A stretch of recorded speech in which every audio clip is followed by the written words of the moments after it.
And it's a conversation which I think matters to every single one of us, because we're going to consider for the next 40 minutes what is the long-term significance of the extraordinary rise in economic and political terms of China. China in Asia, but China's relationship with Europe, China's new role in geopolitics. We've got a little visual aid just to sort of imagine a what-if scenario. Those of you who were here last night for the wonderful dinner will have seen the cartoon, and some pretty extraordinary tricks were played with history and Yalta's history last night. Well, we've got one more trick for you right now. Just imagine if Mao had been present here in 1945 in Yalta, when Europe, not just Europe's future, but frankly the world's future, was being decided by three powerful men. A fourth powerful man might have had his own perspective on what was decided back then in 1945, and there's no question that if powerful men were to meet today, China would be represented at the table. So first of all, I'd like you to give a very warm hand to the gentleman who made that picture for us, Xi Xining, who calls it Yalta. He's very proud of it, and we're very proud of it too. So please give him a warm hand for that. And now I'd like to invite to the stage the three panelists, three contributors, who I know you're going to enjoy hearing from a great deal over the next 40 minutes. So if I may, let me invite to the stage Liqun, who is chairman of the China International Capital Corporation, Liru, who is professor at the Institute of Contemporary International Relations and also was a senior advisor to the Chinese presidency. Welcome to you. And finally, Niall Ferguson, one of the world's foremost thinkers on China's rise, professor of history at the Harvard Business School. Welcome, all three of you, and thank you very much for joining us for this lunch today. Now, I did say earlier, this is my first Yalta summit, but I do happen to know that while you have reflected upon China before, you've never, at this annual gathering, had an event specifically about the long-term significance of the rise of China, and in particular what it means for Europe. So I think this is a very special moment, and I would like to begin by asking you, Liqun, to reflect on how you think we in Europe should currently understand the long-term significance of your country's extraordinary story. Thank you. Thank you. Is it switched on? Let's see. I'll tell you what, you use mine for now, and we'll make sure this one works. Good afternoon, ladies and gentlemen. Enjoy your lunch, and also try to listen to what I'm going to speak. I think you can do both. When I look at the backdrop, this sketch, I'm pretty intrigued by the way people can do something about history. This is called the reinventing history, or I would say this is a back to the future. Now, I've been sitting through all these discussion sessions starting from yesterday, and I'm very much struck by the way Yalta conference participants focus on European problems. But frankly speaking, I do find scant references to China. This is partly because European countries are focused very much on your problems, and partly because we have not done much in Europe. We have not done much in Ukraine. But let me tell you, actually, Europe ranks the first in terms of trade with China. China's #1 trade partner. And our fixed investment, direct investment in this part of the world is being very much increasing. And I'm personally very much attached to the development in Ukraine. When I was in CIC, China's Sovereign Wealth Fund, I sent people to this country to look for cooperations, particularly in agriculture. So I would like to tell you, finally, we came to the table not just to eat. We came here to work with you. And secondly, I think it's very important for us to understand that Chinese sustainable development would be able to provide an impetus to development in Europe. And if any question you may have, I will be happy to answer. But let me just briefly say, we attach great importance to Europe, to China-European countries' cooperation. And I like to assure you, we in China can handle our things well and will be able to contribute to the global economic development. Let me stop here. Let me just ask you one very simple question, then I'm going to move on. But one simple question. Do you think Europeans get China today? Do they understand China? I think it's very hard to say that Europeans understand China 100% or 50%. But I do believe European countries, European people understand the importance of China. The importance of Chinese economy to your economy, the important role China can play in promote peace and prosperity in this part of the world. Thank you. Mr. Tsui, I'd like your perspective on this too. You've been involved in politics, you've been involved in academia, and I just wonder whether you feel right now that Europe is taking the right decisions that will allow it to exploit the window of opportunity that surely China represents right now for Europe. First, thank you very much for the invitation. And it's very enlightening and very informative for me in these 2 days debates. I also noticed this picture. And the question is, how could China play? What kind of role? I think China didn't walk in this room at the table. Why? Because China was too weak, and so China couldn't. Now the difference is finally at Yalta, China, the topic of this session. That means China has become somewhat stronger. That's the answer of that. And China becomes more relevant to the world, substantially relevant, not only to the Asia, but also to the world, including to Europe. Now, Europe now is, the EU is the largest, our economic partners now. So we pay high attention to the things happening in this area. I was a little bit surprised in this morning when hearing the debate about the future of the EU. I think the people here, politician leaders here, seemed less optimistic than many Chinese, because China wants to see a stronger Europe, a stronger EU. The basic reason is China would like to see the multipolarity of the world rather than unilateral or unipolarity or bilateral polarity. I think it's important to understand now why China walks in. I want to share a little bit my reflections on these things. The title of this forum is Changing Ukraine in a Changing World. Actually, in China for the last 30 or 40 years, the topic is Changing China in a Changing World. It's a revolutionary change, but it's an evolutionary process. So this is very important to understand how China walks in. I mean, in the international system. In the late 1970s, Deng Xiaoping decided China to carry out reform in the open door policy. To put it simply, what is the reform in the open door policy? Reform is to change the planned economy into a market economy.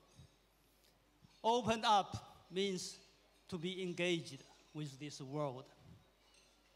So after 30 years reform and open door, and China has built up roughly a market economy. And also, China has been deeply engaged with this world. So China has become much, much more relevant to this world. But the interesting thing is, because of these financial and economic crisis, China has been suddenly put into the center of the stage, unprepared. Of course, it is not expected by many others, but certainly China was not prepared for this. China is now in a transitional period, internally and externally. Internally, we just transform China's economy from the primitive, quantitative expansion into a qualitative upgrading. And after economic reform, we also come into the social and the political reform process. It's much, much more complicated and difficult. But at the same time, because of this process, our external relations, China has to open up another process. That means how to play a responsible role in the international arena. So make the task more complicated and difficult. Let me ask you one quick question. You talk about, obviously, economic transformation, and then you said social and political transformation must come as well.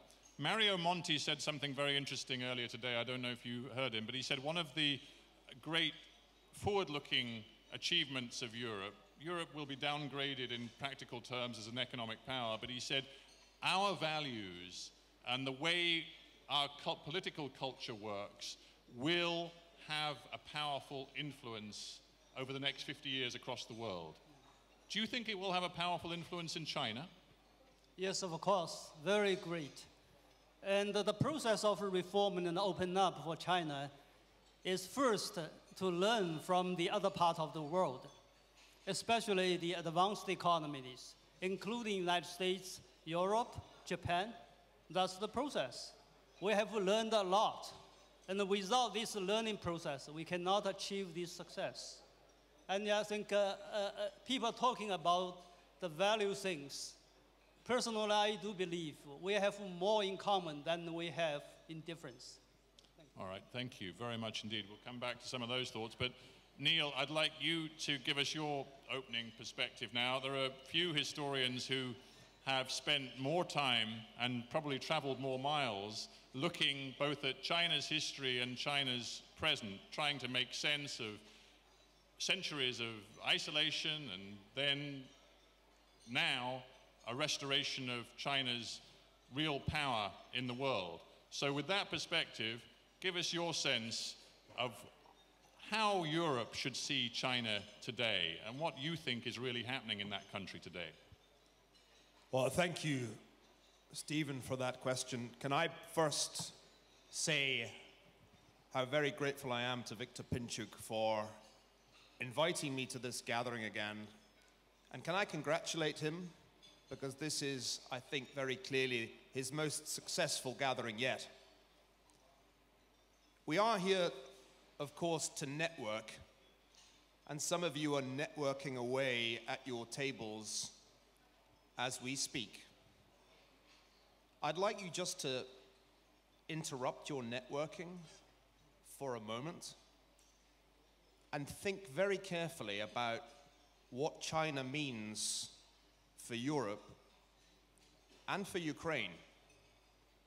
I'm very glad this panel is happening because I often feel, whether I'm in Yalta or at Davos, that Europeans still do not get it about China. Now, I speak with humility here. I'm the Westerner on this panel. I'm no expert, and I'll never understand China truly in the way that my Chinese colleagues do. But I do understand what matters here. In the European Union today, there are 11 member states with populations of fewer than 6 million. In China, there are 11 cities with populations in excess of 6 million. Viewed from the vantage point of a fifth of humanity, which is what the Chinese population represents, I'm afraid our arguments about whether Ukraine should join the EU or a Russian customs union can seem remarkably parochial.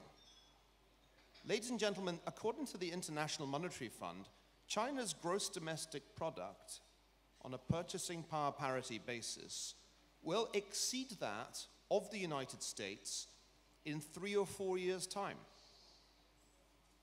So we need to realize that China is now as important economically and soon will be as important politically as the United States, and is already more important politically in geopolitics than the European Union. We need to understand China better. Europeans need to study it. They need to learn its language. And I must say that compared with North America, Europe is behind the curve in this respect. So I'm here partly just to give you a wake-up call. It matters more than you realize. And it matters not only because it's growing, but also because it might stop growing. I think one of the things we have to discuss in any panel on China today is how stable its future is, because this will impact on all of us, particularly on any economy which relies heavily on commodity exports, but I think, in fact, for all economies. So we have a huge, if I may just wrap it up, Stephen, we have a huge question before us. Can China sustain the extraordinary growth that we have seen over the last 30 years? And can it preserve political stability in the face of the inevitable challenges that its economy now faces? And I'll mention just two, because I would love to hear our fellow panelists' thoughts on these two questions. One is well known, and that's demographic. Is China going to get old before it gets rich? The second is less obvious. Has China entered a realm of financial instability that we saw only too recently in the West? Because we underestimate the extent to which, to avoid the aftershocks of the financial crisis, China's economy has become debt dependent, and in particular dependent on new shadowy financial institutions, the stability of which we really must doubt. So those are my two questions.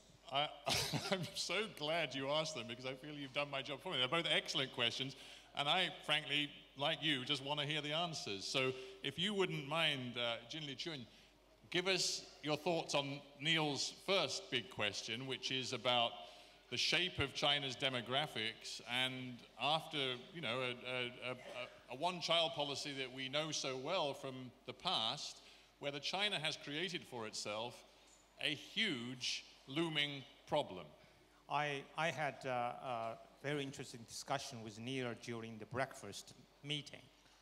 And I think these are really the questions which might be on the mind of a lot of people who think China is important for them. Let me tell you one thing. Thank you very much, Niall, for the comments you made.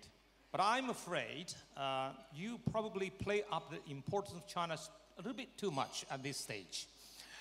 We are not geopolitically that influential, that powerful.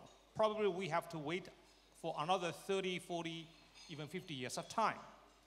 But rest assured, the Chinese made it very much clear, we will never play hegemonism. So feel comfortable. When China, 35 years ago, China's door flung open to the outside world, to the applause of the outside world. Everybody was happy. Today, when we talk about China going global, probably some of the people are a little bit jittery about something China might be doing. And actually, when I talked to a correspondent in German newspaper, Die Welt, The World, he said, are you going to buy out Europe? No, we're not going to buy out Europe. We are going to invest in Europe. But then I think one thing is very much important. If China can sustain its growth, China could be playing a very positive role. How can we do it? Demographics is one of the things people are very much concerned about. We still can enjoy demographic dividend for the next decade or even 2 decades. And recently, there have been some discussions about relaxation on the family planning policy. So you don't have to worry too much about that. China is still a young population, even though the people over 60 years of age accounts now for over 15% of the population. But with a little bit adjustment of the family planning policy, I think we can continue to enjoy the demographics dividend for the years to come. But more importantly, it's not the young population that matters. It's the young population which is well educated that matters. So education investment is very much important.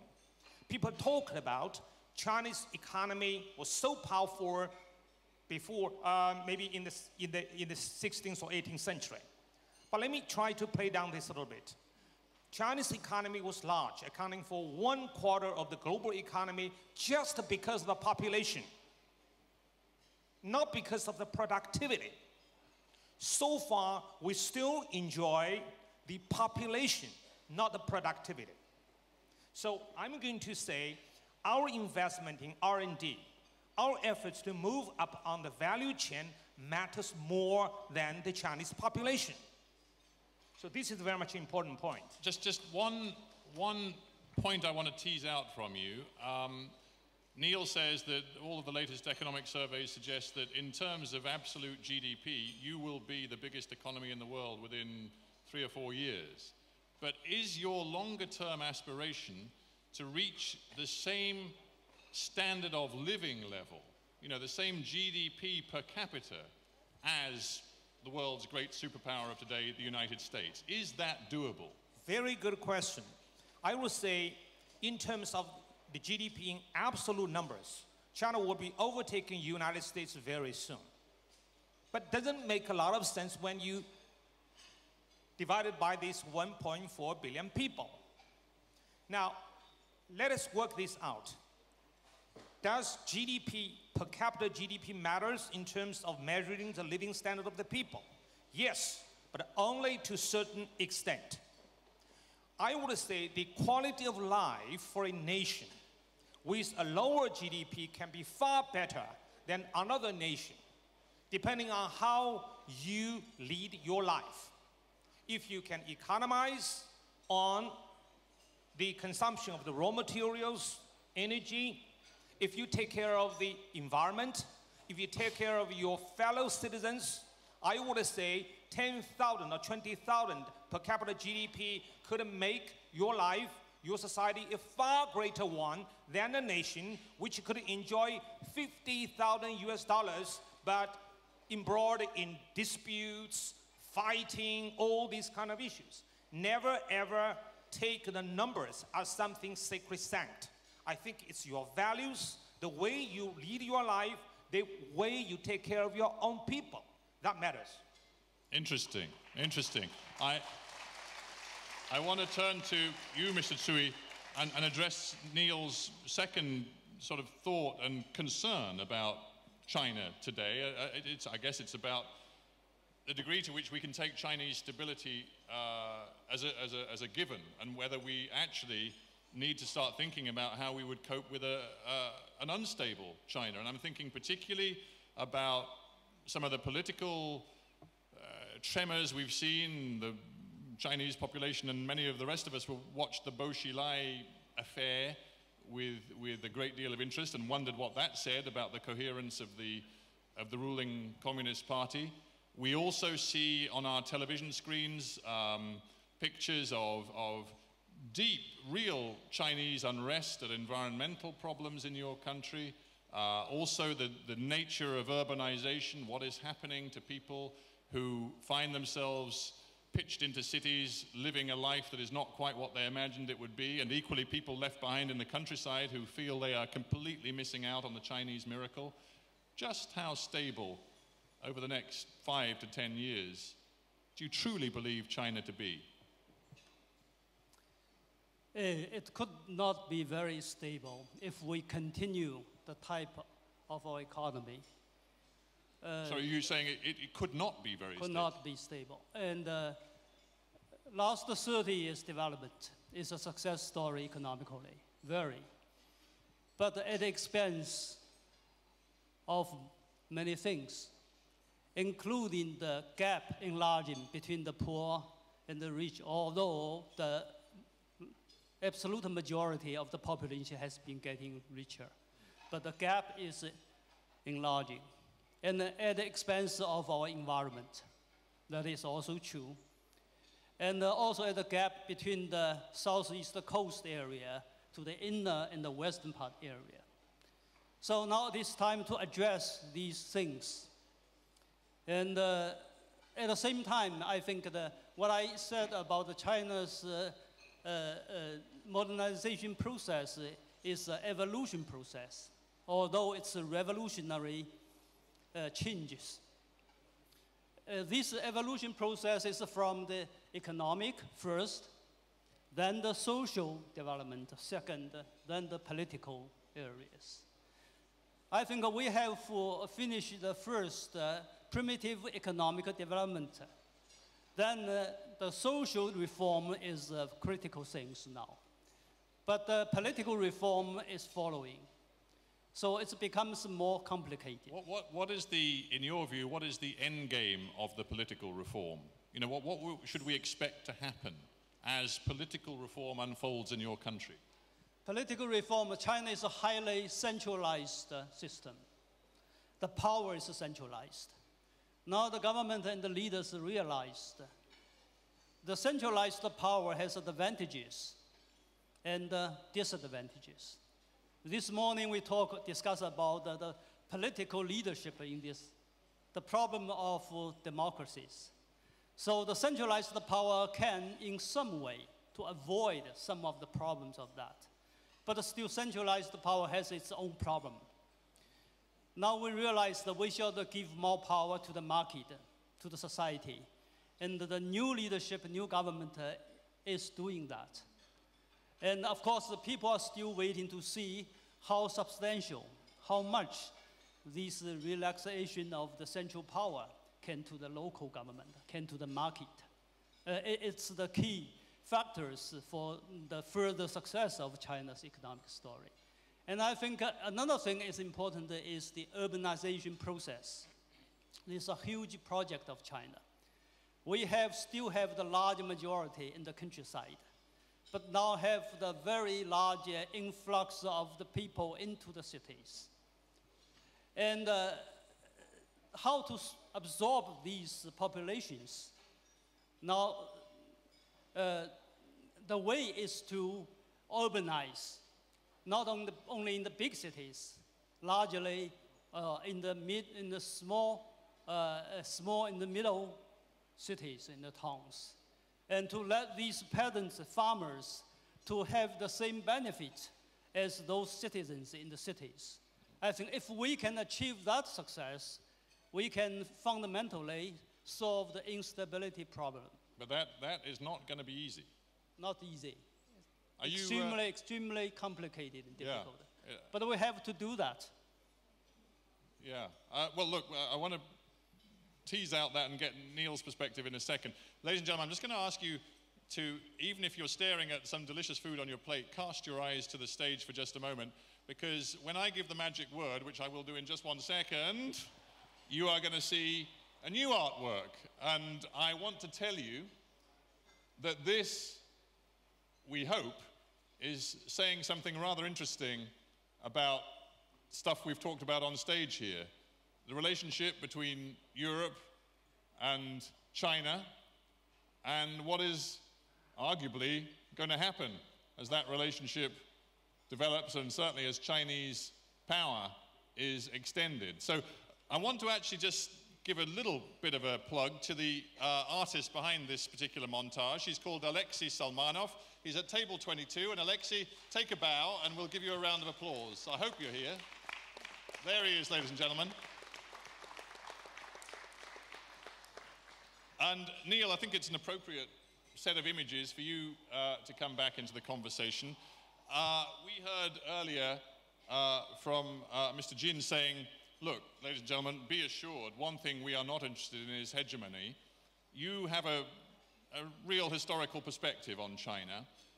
Some of the fears that we hear in Europe and the United States as well about what the rise of China means, do you see any reason to be fearful? China has power whether it wants it or not. And although I often hear China's leaders and their advisors saying, we don't want that power, we're not ready yet, my response is, you have it. I admire the way we're using art, contemporary art at this conference. Both this and the previous exhibit speak to that point. Although Mao was not at Yalta, decisions taken then ensured that China was a permanent member of the United Nations Security Council from the outset. It wasn't supposed to be Mao, of course. It was supposed to be Chiang Kai-shek. But history played a trick on Roosevelt. And it ended up being Mao and his successors who enjoyed that power. China does not make very overt use of that seat on the Security Council, but in practice, it has as much power as any of the other members, even when it does nothing, even when it simply, silently takes the other side, it can exert a significant inertia. For example, most recently, on questions of US action in the Middle East. So China has power. Should we fear that? Well, let us be clear about the nature of this superpower. It is still a one-party state. It is a state in which the rule of law is not understood in the way that it is in the West. China, as all Chinese experts acknowledge, has rule by law, but not of law. The party is not under the law in the way that the executive power is in a Western democracy. So we need to recognize that although many things about modern China seem familiar to us, and when we go there, it doesn't seem so very alien, because they eat KFC and they drink Coke and they play soccer, it's a profoundly different system. And a system in, as we've been saying, a process of very difficult transition. The US intelligence agencies worry more about China's weakness than about its strength. To be precise, about what could happen in the event of Chinese instability. Let's imagine a scenario, just imagine, of financial crisis in China. We had a glimpse of that earlier this year when interbank lending essentially froze, perhaps as a result of a miscalculation by the central bank. Let's imagine a bigger financial crisis, a miscalculation by China's financial regulators, and a slowdown of Chinese growth. Suddenly it's not 7.5%, it's 2%. What happens then? Can Chinese leaders remain legitimate in the face of a major economic shock? That's a really big question. And in order to remain legitimate, what will they do? Two possibilities to consider. One, they could resort to the kind of, let's call it neo-Maoism, that we saw in Bo Xilai's Chongqing. I was in Chongqing at the time of Bo Xilai's rule there. They were singing cultural revolution songs in the main city park. Two, how else do you re-legitimize yourself in a crisis? You pursue a more aggressive foreign policy.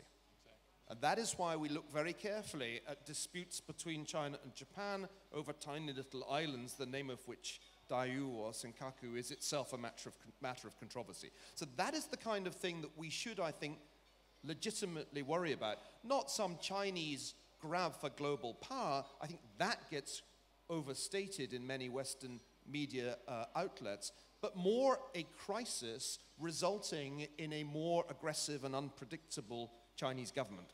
Well, I'd like to hear from you, perhaps, about the degree to which you think the scenarios Niall's painted are a real possibility. And you know, one reads a lot about property market bubbles in China, about the inherent instability of the shadow banking system, the amount of debt, frankly, that is building up inside the Chinese system. If confidence disappears and that starts to unravel, you've got a big problem, and then, as Niall says, who knows where China goes? I think Niall's assumption is a little bit, terrible, but we in China would like to do everything possible to prevent this from happening. So don't have to worry about this. But let me pick the issue first. China is getting certainly geopolitically more powerful. But please look at the dispute with Japan, with some Asian neighboring countries over the islands' territories. And China has been very, very restrained in dealing with these kind of issues. Please understand, when it involves territorial issues, the people in either nation, the emotions will be running very high. So I think it's very important for the Chinese to understand emotions of the Japanese people, the emotions of the Philippine people, or Vietnam people. And I think it's very important for the Japanese people to understand the emotions of the Chinese people. The same is true. In all honesty, do you see either side reaching out to the other on the popular level? Now, I think, as I said, we in China are very much restrained in dealing with these kind of issues. And Deng Xiaoping said more than 35 years ago that we should share all these issues and we should work together for our common benefit. Now, this is a bit hard to do for people to agree on, but I think this indicates China's willingness to resolve all of the territorial disputes amicably. So I just like to cite this example to tell you that when a big powers are involved, sometimes things could be very much complicated. But it's very much important for a big power to try to work this out in a peaceful way.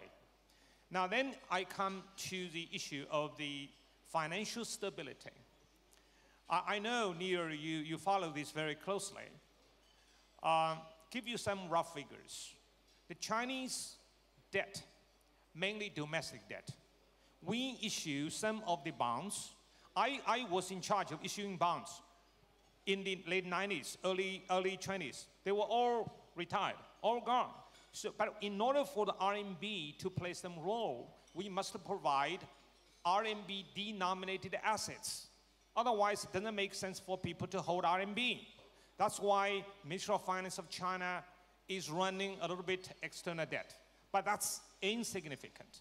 So our debt is very much limited. It's domestic debt. So we can handle this if we deal with this deleveraging in a prudent way. Please understand, Eurozone's debt problem, because the Eurozone members do not have the central bank. The central bank is centralized. So actually, every Euro member's debt is not domestic debt. It's external debt.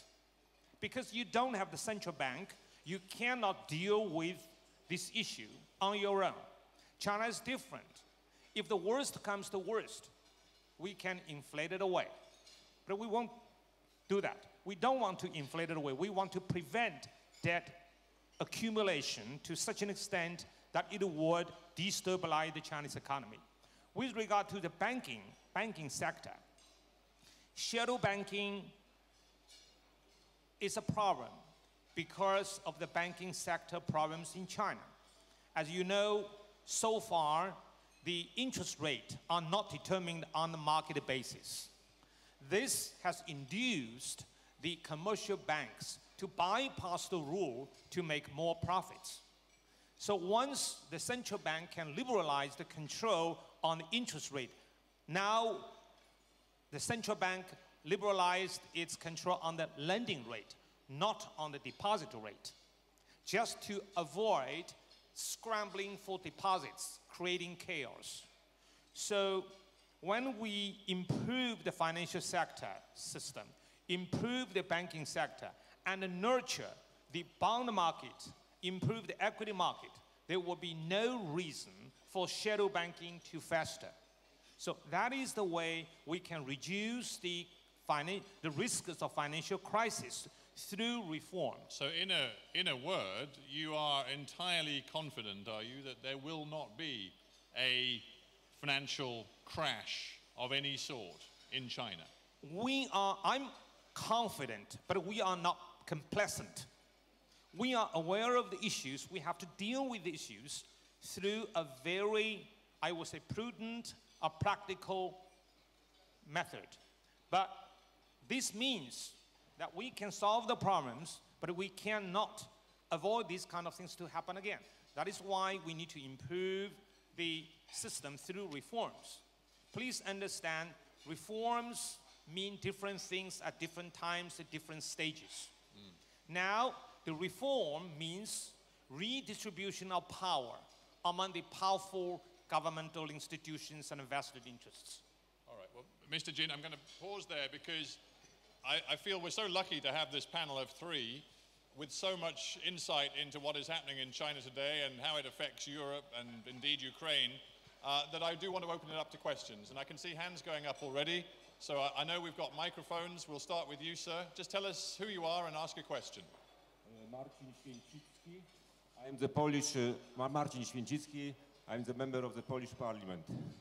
You mentioned, sir, that China has no hegemonistic tendencies and that is very restrictive in its relations with neighbors. I have a question about Taiwan. Why Taiwanese people cannot have in the referendum to express their will whether they want to stay with China or whether they want to be a separate, independent, fully recognized state? Whenever Taiwanese people discuss the referendum, immediately China threatens them with the invasion. Taiwanese people have the right to decide. This is not Japan that wants to annex Taiwan. This is not United States. Those are just Taiwanese people that would like to have to be free to take a decision. Why China is threatening them all the time? Okay, why not just allow self-determination in the form of a referendum for the people of Taiwan? Just live with it and accept the result. Taiwan is still separated from the mainland after 1949. Whether there should be a referendum or not, I don't think the mainland, is dictating them. But let me give you some of the basic figures. To my knowledge, at this moment, we roughly have probably 1/3 or 40% of the Taiwanese population who are firmly for reunification. We may roughly have 25 or less than 30% of people who may be for independence. We have the rest of the people who don't like independence, who do not want immediate reunification. So this is probably the reality, the result of the survey. But let me give you another point, which is very much important. Even if you talk to those people who are diehard in their belief that Taiwan should be separated, as a political slogan, a lot of these people are doing business in mainland. They are making huge profit in mainland. And if you really tell them, do you mean it? They won't answer your question straightforward. Thank you. Okay. Does anybody else want to say anything about the Taiwan issue, or should we move on? Very briefly. Taiwan issue, I think it's internal affairs. It's different from some other issues of other countries because of the ethnic dispute, differences of religious differences. In Taiwan, it's purely political things. I think China will maintain a unified China. And the majority, I would say 99% of people in the mainland China will not allow this to happen. It's not a government issue. So it's the majority of the population issue. It can never happen. 99% determined. All right, as long as it's... I think one important lesson that China and Taiwan could learn from the European experience is to avoid referendums as a way of reaching important decisions. Right, let's go over here, sir. And we'll have to keep it brief because we're almost out of time, but go ahead. In the last year, there have been reports in various Western newspapers about the personal wealth of Chinese leaders, including allegedly Premier Wen, or at least his mother, being worth in the hundreds of millions, if not billions of dollars. And Bloomberg estimated not long ago that the richest 70 people in the Chinese government are worth, again, in the tens of billions of dollars. When you have such a collection or such an accumulation of economic power in the hands of politically powerful people, how do you go about decentralizing both economic and political power, as you said, would be the next step in China's evolution? Should I answer? Yep. You know, income distribution is an issue in China. It's so important because it would affect the political stability. Now, when you look at what happened over the last 3 decades, we have to acknowledge the huge number of people have taken advantage of the reform to accumulate vast amount of wealth. Maybe earlier in the days there could be some irregular, activities, but later on, with the improved legal framework and the system. But would you accept the premise of the question that a small that's coterie... That's part of it, because you cannot really put the right number on which part of the wealth go to the families of those who have power, or the civil servants, or which part of the money goes to the families of these private business people. It's very hard. But I guess the point of the question is, if this highly centralized system produces a cadre of leaders at the top who are able to enrich themselves as a result of being at the center of this centralized power, how on earth do you deliver a decentralized, devolved political system in the future if there is such an interest in maintaining the status quo? If you take a note of the positions of the top leaders, the new leaders, you'll find the president said we would have to put the power in the cage, which means actually to render the empowered, potential corrupted officials less powerful, or even render them powerless. And that is part of the reforms we are going to do in the next step. I think the institutional reforms are so important so that the power will not be abused. And first of all, we should not confer power unnecessarily on some of these people. That can only be achieved through institutional reform. Either of you, Mr. Sui, go quickly and then... Yeah, I think corruption is a very serious problem in China now. It has seriously now undermined the Communist Party's power base and undermine its legitimacy to be in the power continuously. You've spent a lot of time talking to very senior leaders of the Communist Party. Yeah. I'm guessing you've delivered that message to them over years. Do they get it? I think so. And so I think the new leadership has concentrated, organized a team to address the problem. Of course, the population, the people still wait and see, and how substantial these measures can be taken of that. But we can see that if they cannot address this in a right approach, they cannot succeed in that, and that will finally put the Communist Party into a very dangerous position. Thank you. Did you, very brief, Neil, and we'll take one more question. Right. I hope we don't see a headline tomorrow that reads, Ukrainian conference condemns excessive concentration of wealth in the hands of a few in China, because that would really be a bit rich, don't you think? I think this is a hugely important point that Brett has raised in his question, though.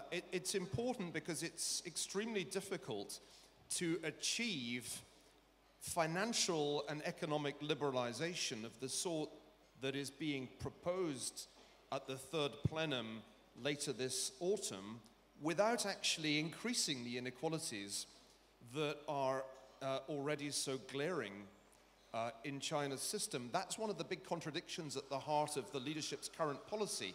But what is undoubtedly true, and you should watch this very carefully, is that anti-corruption gives Xi Jinping great power to pursue his agenda of reform, because officials, wealthy or not, who resist reform are very likely to find themselves facing accusations of corruption, since almost any official can be credibly accused of corruption. So I think that gives the leadership real power, and I expect to see that power used.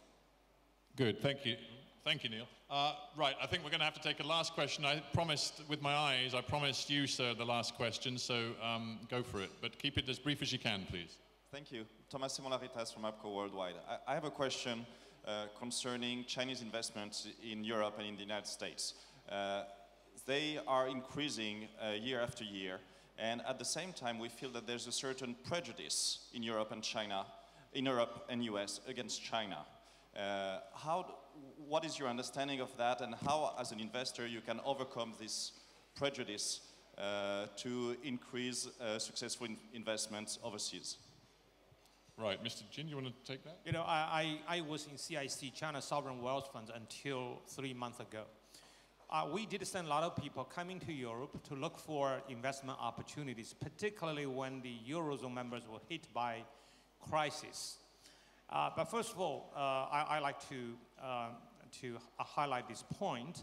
Whether CIC at the China Sovereign Wealth Fund or private business people or SOEs, we are all very much concerned about the risks of investment. We simply cannot dump money here regardless of what's going to happen. Now, there are two issues. One, whether we can do a good job, do good due diligence in investing in this part of the world is one thing. Whether the host countries would feel relaxed, would feel comfortable receiving China's investment is another. And so far, our experience is that UK, near your country, is very open. Open to investment, open to talents. And, you know, we invested 10% in Heathrow Airport, okay? And also the Thames Water. So I went down to London to take a look at a project. It took me only 15 minutes to go through immigration, look at only 10%, which could make Heathrow so efficient. So probably we should do more. And this is what I said, you know, in Germany, I said, you know, you should feel comfortable about China's investment. Don't resist our investment, because we put money in your country. Yours is sovereign country. You have rule of law. You have everything to control. Don't worry about that. We put money in UK. The British people are so comfortable because they don't worry the Chinese would poison their water. Thank you. Neil, you have a look of intent about you. What would you want to say on this issue? I think it's important that we end this discussion on such a positive note. From a British vantage point, I can't speak on behalf of anyone but myself. We want more, and we benefit from Chinese investment, particularly in our infrastructure. One of the things that Americans have yet to face up to is that their infrastructure is in a parlous state, and their federal government lacks the financial resources to do anything about it because it's effectively bust. Because of the kind of political prejudices that you mention, which often surface in the US Congress, it's extremely hard for the Chinese to invest in the United States. It's probably harder there than anywhere else in the world right now. I think that has to change, and I think that as it changes, we will see an improvement, and a meaningful improvement, in relations between China and the United States. So I hope here that the United Kingdom, at least in this one respect, quite a few negative things have been said about Britain today by our continental European friends, but at least in this one respect, the United Kingdom is showing the way ahead. Good, all right. You know what, ladies and gentlemen? You've been a fantastic audience, because I hope we've been providing you with food for thought, but I've had the sense that you've all been lapping it up. You've been a very attentive audience. You've eaten incredibly quietly, which is a skill, and I salute you for it. And I think at this point we must draw an end to the conversation. There's a lot more we could go into, but we don't have time. But please, before we close, just give a very warm applause, appreciation to our panel. Thank you, panel, very much indeed.